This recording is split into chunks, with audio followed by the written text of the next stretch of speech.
Assalamualaikum warahmatullahi wabarakatuh. Nama saya Hilma Atiyah dengan NIM 9321121420 dari Prodi Pendidikan Agama Islam kelas D, IAIN Kediri. Video ini untuk memenuhi tugas perkembangan peserta didik dengan 7 poin pembahasan, yaitu 1. Konsep dasar perkembangan. 2. Teori dan tahap perkembangan. 3. Perkembangan masa pranatal dan masa kanak-kanak awal. 4. Perkembangan masa kanak-kanak tengah dan akhir. 5. Perkembangan masa remaja. 6. Perkembangan masa dewasa awal. Dan ketujuh, strategi pembelajaran peserta didik masing-masing jenjang.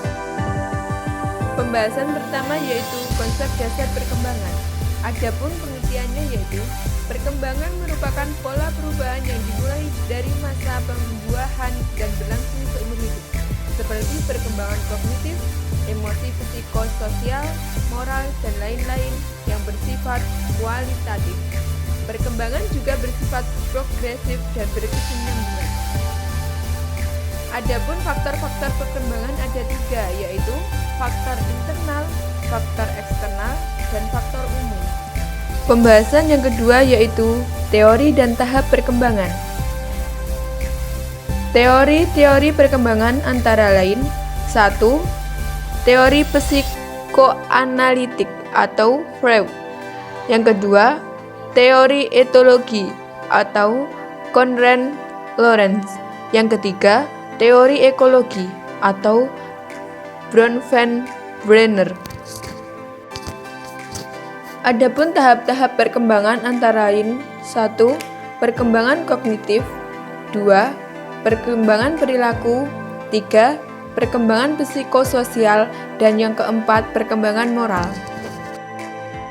Pembahasan yang ketiga yaitu perkembangan masa pranatal dan masa kanak-kanak awal.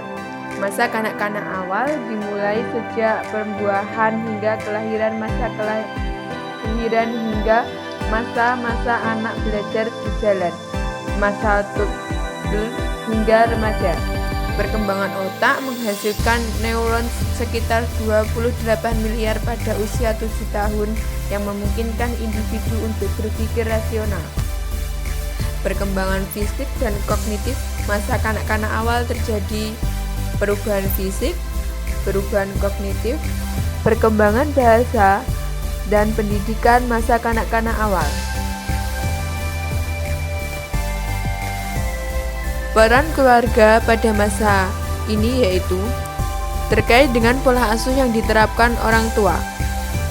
Kondisi keluarga berpengaruh terhadap perkembangan anak, memperhatikan masalah yang sering terjadi pada masa kanak-kanak.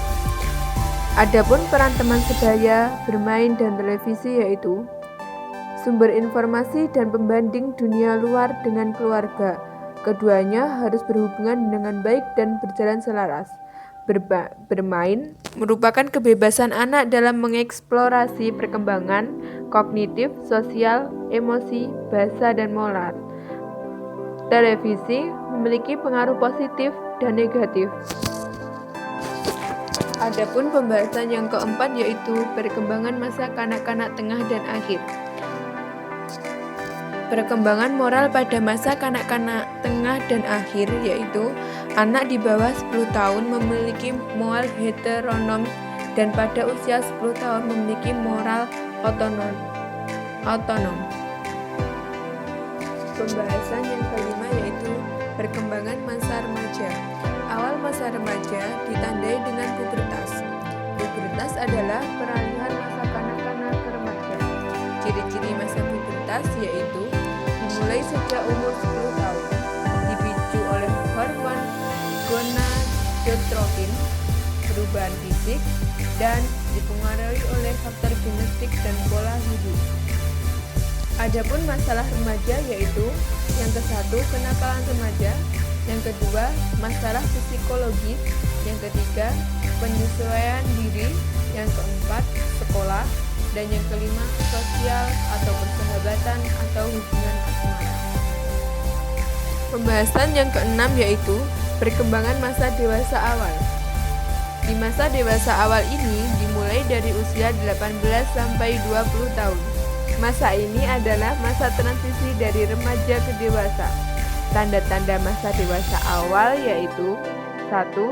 Suka melakukan eksperimen atau mencoba-coba, misalnya bisnis, kegiatan yang belum pernah dicoba. Yang kedua, masa-masa eksplorasi, misalnya karir, atau hubungan. Yang ketiga, ketidakstabilan. Yang keempat, masa fokus pada diri sendiri. Puncak perkembangan fisik seseorang itu ada di usia 20-an, seperti 25, 26, atau 27 tahun. Penurunan performa fisik biasanya di usia 30-an. Di masa ini, remaja sudah mulai bisa memahami pendapat yang berbeda, berkembangnya kreativitas.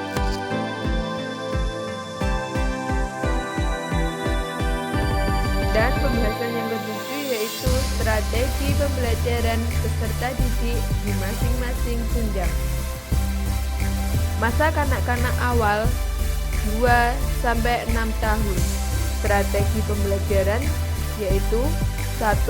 Bermain, 2. Bercerita, 3. Role playing, 4. Berkelompok, 5. Field trip, 6. Demonstrasi, 7.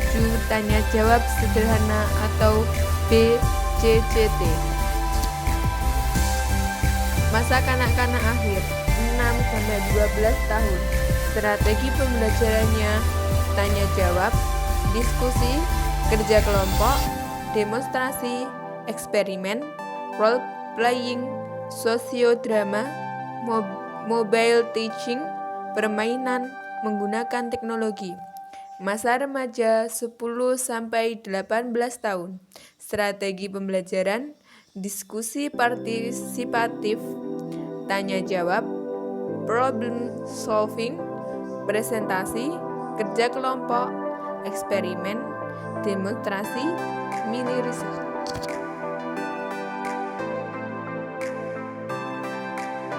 Video dari saya, terima kasih atas perhatiannya, kurang lebihnya mohon maaf. Wassalamualaikum warahmatullahi wabarakatuh.